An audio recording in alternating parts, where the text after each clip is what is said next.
ఈరోజు తెలంగాణ రాష్ట్రానికి తెలంగాణ రాష్ట్రం 2023లో ప్రభుత్వంలోకి వచ్చినటువంటి కాంగ్రెస్ పార్టీ అధికారంలోకి వచ్చి దాదాపు 2 ఏళ్ల 5 నెలలు అవుతుంది. 2.5 ఏళ్ళు గడిచిపోయింది. అనేక సార్లు రాహుల్ గాంధీ గారు ఇక్కడికి రావడం జరిగింది, వెళ్ళడం జరుగుతుంది. కానీ ఇక్కడ నుంచి ఢిల్లీకి కూడా అనేక సార్లు ముఖ్యమంత్రి రేవంత్ రెడ్డి గారు వెళ్ళడం జరిగింది. రాహుల్ గాంధీ గారిని కలవడంతో పాటు ఛోటాబాయ్ బడాబాయ్ గారిని కూడా కలవడం జరిగింది. అన్నీ జరుగుతూనే ఉన్నాయి. కానీ ఈ రాష్ట్ర అభివృద్ధిలో మాత్రం ఏమాత్రం కూడా ముందుకు పోవట్లేదు. మీ ప్రభుత్వం రాహుల్ గాంధీ గారు మీరిచ్చిన హామీలు, పేద ప్రజల కోసం అనేక హామీలు ఇచ్చారు. అధికారంలోకి వచ్చినప్పుడు వచ్చే ముందు 1 సంవత్సరం కాలం పాటు తిరిగి వరంగల్ డిక్లరేషన్, కామారెడ్డి డిక్లరేషన్తో పాటు అనేక డిక్లరేషన్ చేశారు. జాబ్స్ మేళా అని చెప్పారు. ప్రభుత్వం రాగానే, కాంగ్రెస్ ప్రభుత్వం రాగానే ఇప్పుడు లోన్ తీసుకోకండి, ఇప్పుడు లోన్ కట్టకండి, మేము 9వ తారీఖు తర్వాత 2 లక్షల రుణమాఫీ చేస్తామన్నారు. రుణమాఫీలు పూర్తిగా చేయలేదు. అక్కడి నుంచి మొదలుకొని జాబ్స్ మేళా, ప్రియాంక గాంధీ గారు కూడా వచ్చి చెప్పారు, ఏటా 2 లక్షల ఉద్యోగాలు ఇస్తామని చెప్పేసి ప్రియాంక గాంధీ గారితో చెప్పించారు. ఇవి జరగలేదు. ఏమాత్రం అభివృద్ధి జరగకపోగా మరి ఇప్పుడు ఒక వారం 10 రోజుల నుంచి డీసీసీలకు, ఇక్కడ 2 రాష్ట్రాల డీసీసీలకు కాంగ్రెస్ పార్టీ శిబిరం ఇచ్చి ఏదో చేసి దానికి ఇవాళ వాళ్ళ అధ్యక్షులు వచ్చారు. ఇక్కడ జరుగుతున్నటువంటి ప్రభుత్వానికి, ముఖ్యమంత్రి గారికి ఏమి సూచనలు ఇవ్వడానికి వచ్చారు రేవంత్ రెడ్డి గారు? రేవంత్ రెడ్డి గారికి ఏం సూచనలు ఇవ్వడానికి వచ్చారు? రాహుల్ గాంధీ గారిని నిలదీయాలనుకుంటున్నాం. ఇక్కడ జరుగుతున్నటువంటి బుల్డోజర్ రాజ్యాన్ని బీహార్లో, ఉత్తరప్రదేశ్లో రాహుల్ గాంధీ గారు అక్కడికి వెళ్ళి యహా బుల్డోజర్కి రాజ్ చల్ రహా హై అని చెప్తున్నాడు. అక్కడ అన్ని రాష్ట్రాల్లో ఉదర్ బోల్ రహా హై, ఠీక్ హై, మగర్ आपका एआईसीसी का एटीएम बना है इधर तेलंगाना राष्ट्र में, इधर भी क्या हो रहा है आप एक बार नज़र करो राहुल गांधी जी. इधर हमेशा तेलंगाना राष्ट्र में बुलडोजर ही चल रहे, उधर से ज़्यादा इधर तेलंगाना में चल रहे. हाइड्रा के नाम से लेकर हैदराबाद में 1.5 लाख पीपल को रोड के ऊपर गिराने के लिए चल रहे काम 2 साल से, पिछले 2 साल से. वो आपका नज़र में नहीं आ रहा है क्या? रेवंत रेड्डी जी का काम जो कर रहे हैं उनका सीएम आपका नज़र में नहीं आ रहा है क्या? राहुल जी, आप एक बार नज़र करो. यूपी में, बिहार में आप बोल रहे हैं बुलडोज़र की राज चल रहे, तेलंगाना में बहुत ज़्यादा चल रहे. गरीब लोगों का पूरा मकान तोड़ फोड़ कर रहे. डेली हाइड्रा के नाम पे हैदराबाद में कर रहे. महबूब नगर में विकलांगुलंडी, दिव्यांगुलु, उनका भी घर 150 घर तोड़ दिया है. अभी रिसेंटली ఖమ్మంలో వెలుగుమట్లలో భూదాన భూములలో దాదాపు 31 ఎకరాల్లో పేదలకు పట్టాలున్నటువంటి భూములు, పేదలకు ఇండ్లు ఉన్నటువంటి దాదాపు 900 ఇళ్ళు పైన ఒక వారం రోజుల క్రితం ఒక దేశం మీద దండయాత్రకు ఎట్లయితే పోలీసులు మంది మార్బలంతో పోతారో, యుద్ధానికైతే ఎట్లయితే సిద్ధమైపోతారో, అక్కడ ఉన్నటువంటి అధికారులు, మంత్రులు అందరూ కలిసి ప్రభుత్వం, ముఖ్యమంత్రి రేవంత్ రెడ్డి గారి నేతృత్వంలో 900 ఇళ్లను నేలమట్టం చేసి, ఇప్పుడు ఇరాన్ యుద్ధం ఎట్లయితే చేస్తే అక్కడ మిగిలిపోయింది ఎట్లయితే శకలాలు ఉన్నాయో కంప్లీట్గా నేలమట్టమే ఒక గాజా లాగా ఉన్న పరిస్థితి ఖమ్మంలో వెలుగుమట్టలో జరుగుతుంది. దేనికి పగలగొట్టారు? అది ప్రభుత్వ ల్యాండ్ కాదు, భూదాన్ ల్యాండ్ ప్రభుత్వమే. భూదాన్ ల్యాండ్ పట్టాలు ఇచ్చి ఉన్నారు, పట్టాలు తీసుకొని ఉన్నారు, హైకోర్టు డైరెక్షన్స్ ఉన్నాయి, స్టేలు ఉన్నాయి, రోడ్లు ఇవ్వమన్నారు, నీళ్ళు ఇవ్వమన్నారు, కరెంటు ఇవ్వమన్న ఆర్డర్లు కూడా ఉన్నాయి. ఇళ్ళను కూడా మొత్తం పగలగొట్టారు. ఇది ఎంతవరకు? ఇది ప్రజాపాలన? మీరు పాలించే పాలన ప్రజాపాలన అంటారా దీన్ని? అధికారంలోకి వచ్చింది మొదలుకొని మహబూబ్నగర్లో దివ్యాంగులు పగలగొట్టారు, రామగుండంలో పగలగొట్టారు, ఇప్పుడు ఖమ్మంలో పగలగొట్టారు, హైదరాబాద్ చుట్టూ పగలగొడుతున్నారు. రోజు బుల్డోజరు ఇండ్లు పగలగొట్టని ప్లేస్ లేకుండా తెలంగాణ రాష్ట్రం మొత్తం పేదల కడుపు కొడుతున్నారు, పేదలను రోడ్ల మీద వేస్తున్నారు, పేదలను ఆకలి రోడ్ల మీద ఎట్టి పరిస్థితి, ఎక్కడ పడితే అక్కడ వాళ్ళు చెట్ల కింద, పుట్టల కింద ఉండి తలదాచుకోవాల్సిన పరిస్థితి ఈ రేవంత్ రెడ్డి గారి ప్రభుత్వం చేస్తుంది. ये आपको नहीं दिख रहे क्या राहुल जी? खम्मम का एक बार जाइए, आप तेलंगाना को आया ना, हैदराबाद विकाराबाद में है ना, मैं सवाल कर रहा हूं आपको, आप एक बार जाके देख लीजिए तेलंगाना में क्या चल रहा है। हाइड्रा बोल के इधर क्या चल रहा है, खम्मम में क्या चल रहा है, एक बार देख लीजिए, आपको मालूम होता आपका राज इधर कैसा चल रहा है। एटीएम है आपका, एआईसीसी का एटीएम तेलंगाना है, मैं समझ रहा हूँ, आप ले लो, फायदा उठा रहे उठाओ, बट वो भी देख लो राज्य कैसा चल रहा है। गरीबों का घर पूरा तोड़ रहे फोड़ रहे, गरीबों बहुत लोग, थाउजेंड्स ऑफ पीपल रोड के ऊपर है। अभी आप खम्मम जाके देख लीजिए एक बार, आपको मालूम होता कितना गरीब लोगों बाहर बैठा है, उनको खाना नहीं है, ठिकाना नहीं है। आप एक बार जरूर जाना पड़ेगा, आप जरूर जाने के लिए हम डिमांड कर रहे हैं। यहाँ से రేవంత్ రెడ్డి గారు 2 ఏళ్ల నుంచి అధికారంలోకి వచ్చిన దగ్గర నుంచి మొదలు లగచర్ల దగ్గర నుంచి మొదలుపెట్టాడు, అక్కడ ఫార్మాసిటీ నుంచి మొదలుపెట్టారు, ఇక్కడ మనం గత ప్రభుత్వం కష్టపడి 29,000 ఎకరాల భూసేకరణ చేసి ఫార్మాసిటీ అద్భుతంగా కట్టాలని కేసీఆర్ గారు ఆలోచిస్తే, మన కేసీఆర్ గారికి ఎక్కడైతే పేరు వస్తుందో ఆ పేరు రాకూడదు, బీఆర్ఎస్ పార్టీకి పేరు రాకూడదు అని చెప్పి ఆలోచించి దాన్ని ఆపి ఫ్యూచర్ సిటీ అని చెప్పేసి, ఆ ఫ్యూచర్ లేదు, ఆ సిటీ లేదు, ఉన్న సిటీలో జరుగుతున్న అభివృద్ధిని అంతా ఆపేసి లేని సిటీ కోసం అద్భుతాలు క్రియేట్ చేయాలని చూస్తున్నటువంటి రేవంత్ రెడ్డి గారు ఆ భూమిని దాన్ని అంబానీలకు అదానీలకు పంచిపెట్టే ప్రయత్నం చేస్తున్నారు. ఇవన్నీ పేద ప్రజలు చూస్తున్నారు. ముఖ్యంగా పగలగొట్టడానికి భూదాన్ ల్యాండ్తో పాటు నిన్నగాక మొన్న మా హరీష్ రావు గారు శారదా పీఠానికి కేసీఆర్ గారు ఒక మంచి అద్భుతమైన రాజశ్యామల అమ్మవారి విగ్రహం ఇక్కడ ఉండాలి, ఆంధ్రప్రదేశ్లో ఉంది, తెలంగాణలో కూడా ఉంటే బాగుంటుందని చెప్పేసి ఒక సదుద్దేశంతో ఒక 2 ఎకరాల భూమి ఇస్తే అక్కడ ఒక ఆశ్రమం కట్టి దాంట్లో బ్రహ్మాండంగా గుడి కడితే దాని మీద కూడా నోటీసులు ఇచ్చి దాన్ని కూడా పగలగొట్టే ప్రయత్నం చేశారు. అన్ని పగలగొట్టుడేనా? బీజేపీ మరి రామచంద్రరావు అని అన్నాడు, గడ్డపార పట్టుకొని తిరుగుతున్నారు అన్నాడు. మరి ఏం చేస్తున్నారు రామచంద్రరావు గారు? మీరు బీజేపీ అధికారంలో ఉన్నారు కదా, ఆయన గడ్డపారకు లాక్కోవడానికి మీకు దమ్ము లేదా? హైడ్రా మీ మిషనరీ ఆపడానికి మీకు చేతనైతే లేదా అన్న?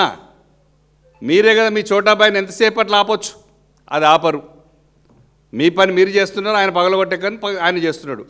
మా హరీష్ అన్న పోయి అక్కడ చూసిన తర్వాత ఇది తప్పుడు సమాచారం ఇచ్చారు, ఇక్కడ కన్స్ట్రక్షన్ అయింది అనుకోలేదు, గుళ్ళు అయింది అనుకోలేదు అని చెప్పేసి చెప్పారు. ఇంకా ఎన్ని తప్పుల మీద తప్పులు చేస్తారు ముఖ్యమంత్రి గారు? ఇవన్నీ రాహుల్ గాంధీ గారికి కనపడవు.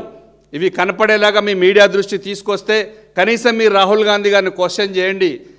ఆలయాలు పగలగొట్టాలనే కార్యక్రమాలు, పేద భూముల ఇళ్ళు కూలగొట్టే కార్యక్రమాలు, ఇవన్నీ కూడా రాహుల్ గాంధీ గారి దృష్టికి తీసుకెళ్ళి నిలదీయ ఖమ్మం తీసుకువెళ్ళాలని చెప్పేసి మీ మీడియా దృష్టి రికమెండ్ చేస్తున్నాం. మీడియా వారిని కూడా వారిని ఖమ్మం తీసుకుపోవాలి, చూపించాలి. నిన్నగాక మొన్న జరిగిన సంఘటన ఇది 2 ఏళ్ల నుంచి జరుగుతున్న కార్యక్రమం అని వాళ్ళకి చెప్పేవాళ్ళు లేరు.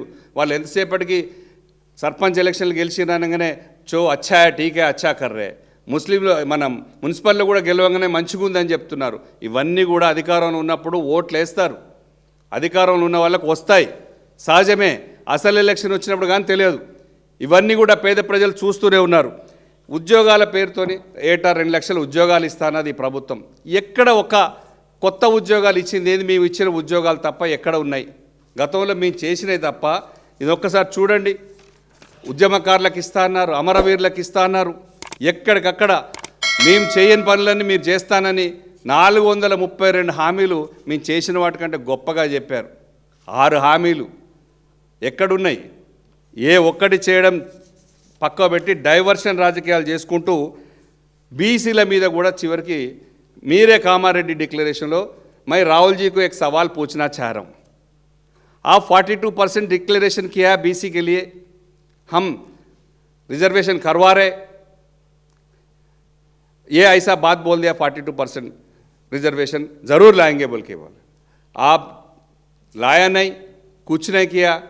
वो ऑर्डिनेंस के रूप में, जीवो के रूप में ऐसे ही पेंडिंग रख के आप इलेक्शन में गया है. राहुल जी को मैं एक बोल रहा हूँ सर, आपको राहुल जी ने आपको 100 मेंबर एमपी है पार्लियामेंट में, लोकसभा में, राज्यसभा में, आपका इंडिया कूटमी में.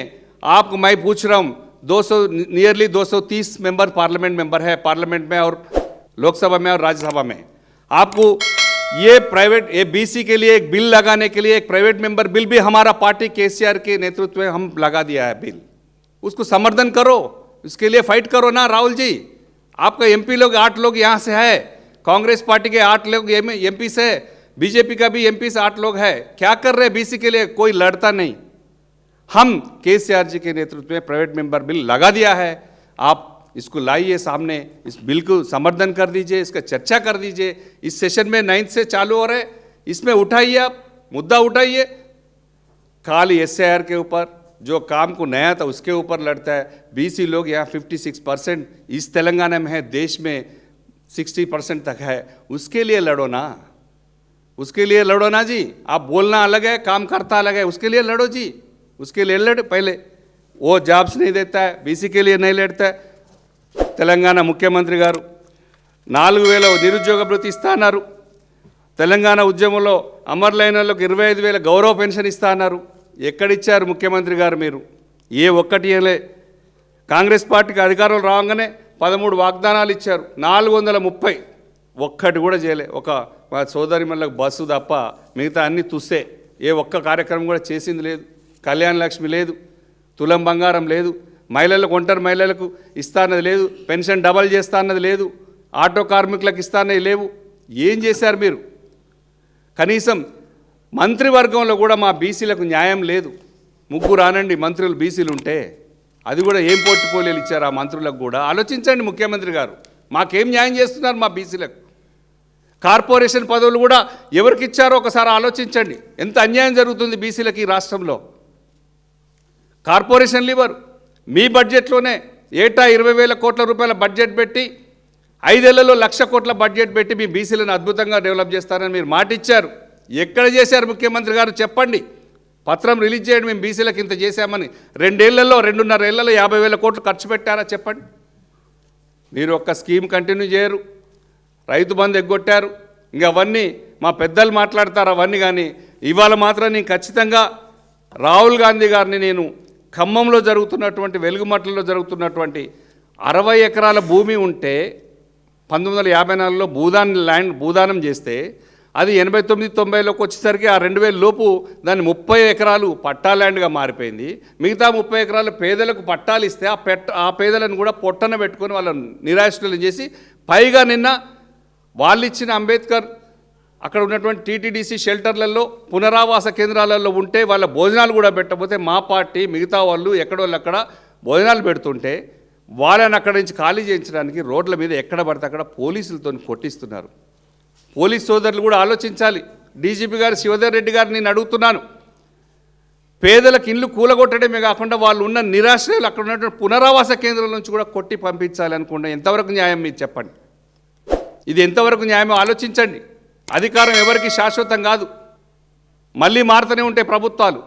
అధికారులు మీరు అక్కడే ఉంటారు, కనీసం పోలీసులన్నా ఆలోచించండి. మీ దాంట్లో పోలీసులు పేదవాళ్ళు ఉన్నారు, పేదవాళ్ళని చూస్తే ఏమనిపిస్తలేదండి? మీ ఫ్యామిలీలు లేరా? వాళ్ళు పేదవాళ్ళు కాదా? ఒకసారి ఆలోచించండి గట్టిగా.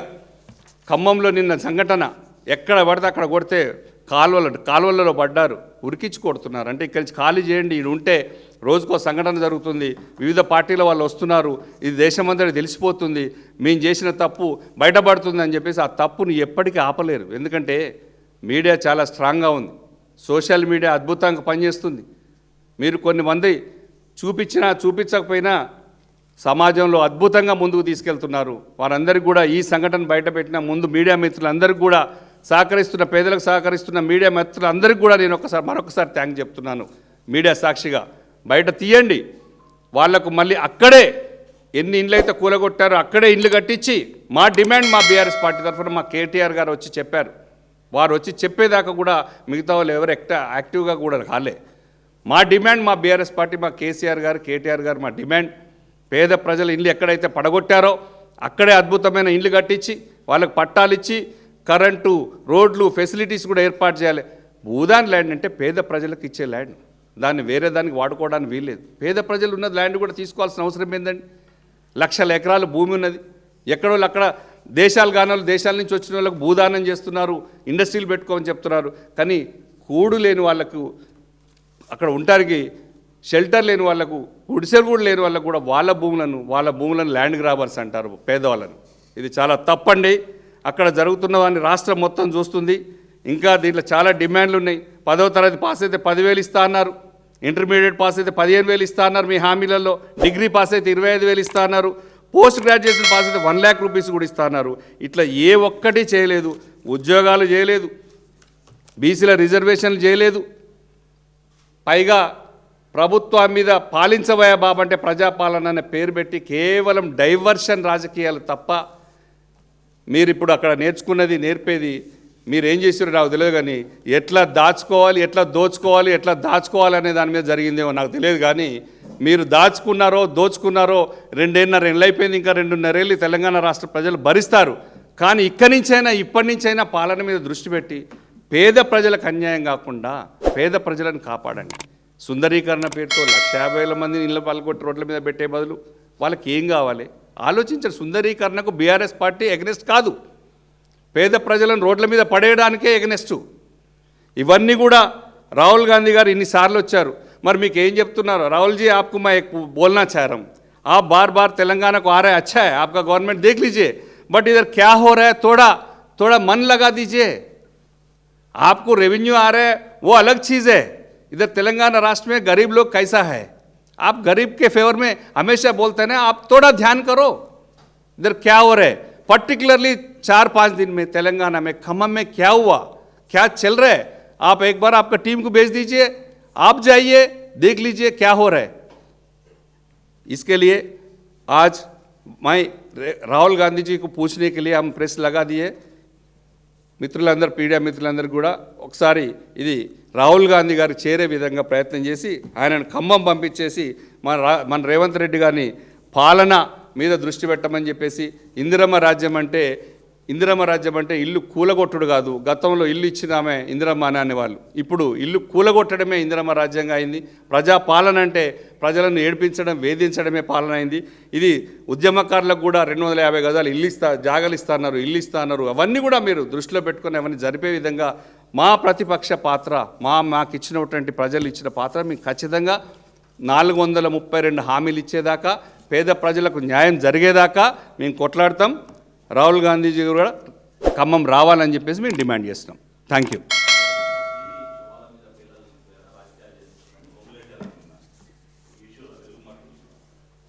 మీకు అక్కడ చనిపోయింది లేదు, అక్కడ శవాలు అంటే వాళ్ళు కొట్టి శవాలను చేశారు, మేము వాళ్ళ మీద పేలాలు ఏరుకోవట్లేదు. వాళ్ళకు కూడా తెలుసు, మాట్లాడే వాళ్ళందరికీ కూడా తెలుసు, అది పేద ప్రజలను పగలగొట్టిన ఇల్లు. అది మీ మీడియా సాక్షిగా చూస్తూనే ఉన్నారు, మీకు అందరికీ తెలుసు. వాళ్లకు పట్టాలిచ్చి ఇల్లు నిర్మించేదాకా మా బీఆర్ఎస్ పార్టీ పోరాడుతుంది. థ్యాంక్ యూ అన్న.